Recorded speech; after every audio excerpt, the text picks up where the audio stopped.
কবি শেখ মনিরুল ইসলামের লেখা কবিতা নেতার নেতা নেতাজি।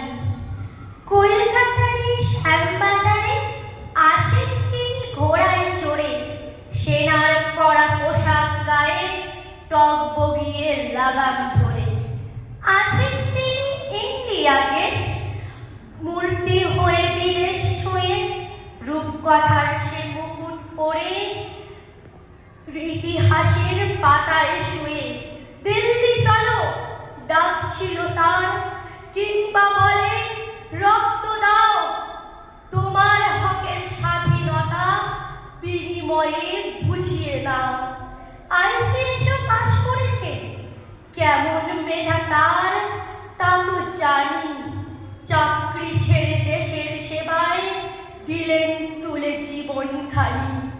জীবন আছে নেই গো প্রয়াণ, এমন জীবন কোথায় কার? নেতার নেতা সেই নেতাজি সুভাষচন্দ্র, নাম যে তার। নমস্কার। লেখিকা শুভ্রা ঘোষ। প্রিয় নেতাজি, অনেকদিন ধরেই তোমাকে চিঠি লিখব ভাবছিলাম, কিছুতেই আর হয়ে উঠছিল না। আজ কোনো একটা ঘটনার নিরিখে তোমাকে চিঠি লিখতে বসলাম। ছেলেবেলায় আমাদের দোতলার ড্রয়িং রুমে তোমার ছবি, জন্মদিনে পেতাম বই, সেখানেও তুমি। বাবার গল্পে তোমারই বীরত্ব, দেখতে দেখতে শুনতে শুনতে ক্রমে আমিও তোমার ভক্ত। বাবা বলতেন ইন্ডিয়ার আর একজন নেতাজির দরকার ছিল। মা গাইতেন বীর সুভাষের মহান দেশ। দাদু বলতেন ছেলেটাকে ওরা শেষ করে দিল। ঠাম্মার চোখে তখন আঁচলের খুঁট। এসবের মধ্যে বড় হওয়া আমিও কেমন একটা ঘোরের মধ্যে থাকতাম। ভাবতাম তুমি পারতে, সব পারতে। যদি আর একবার আমাদের মধ্যে তোমাকে পেতাম।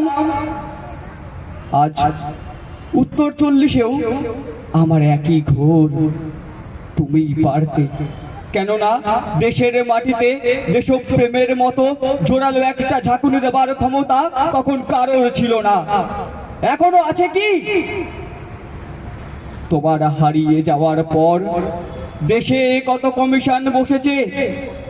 ভারতের পূর্ব পশ্চিম উত্তর দক্ষিণে কোনো পীর, কোনো সন্ত, কোনো দয়ালু বৃদ্ধকে দেখে ভুল করেছে সবাই, ছুটে গেছে। তুমি মনে করে কিন্তু ফিরেছে মাথা নেড়ে। তুমি তো শুধু বসুবাড়ির নও, গোটা ভারতবর্ষের মণিকিরণ হীরক, যার আলোর শুদ্ধতা কালোকে সাদা করতে পারে। এই বিশ্বাসে সবাই ভেবেছিল তুমি আসবেই, কিন্তু এলে না। কেটে গেল অনেকগুলো বছর, পেরিয়ে এলাম জীবনের অনেক গলি খুঁজে। তুমি এখন বিমানবন্দরে, সভা সমিতিতে, রিসার্চ ব্যুরোতে, এমনকি ছেলের নামকরণেও। শুধু হৃদয়ে যেন দোলা দেয় না। জানো, তোমার জন্মদিনটা এখন সবাই ছুটির দিন বলে আয়েশ করে উপভোগ করে। আর ছেলেরা, তারা তো এখন দেশ থেকে বিদেশের খবরই বেশি রাখে। আর মেয়েরা, তারাও স্বাধীনতার ভেলায় চড়ে হতচকিত। শুধু মাটিটা কাঁদে, সেই কান্না যেন ভূমিকম্প, খরা, এল নিনো, বন্যা হয়ে চারিদিকে ভাসিয়ে দেয়। এখনো অভিমান করে শুয়ে থাকবে রেনকোজিতে। আজ যখন ঘাড়ের ওপরে AK-47 নিঃশ্বাস, রক্তের হোলি খেলা ধরে মেরে জিগিরে, তখন শোনাও সে আওয়াজ, আমি সুভাষ বলছি। মেয়েটা দৌড়ে এসে বলবে, মা মা দেখো, উনি ফিরে আসছেন। পাশের বাড়ির মেসোমশাই ডাকবেন জানলা দিয়ে, বৌমা আমি বলিনি উনি ফিরে আসবেন? খোলা জানালার ধারে দাঁড়াবেন মায়েরা, তাদের ডান হাতে শঙ্খ বা চোখে জল, নদী হবে উত্তাল, পরাণ মাঝিও চেঁচাবেন উড়ে আসতেছে।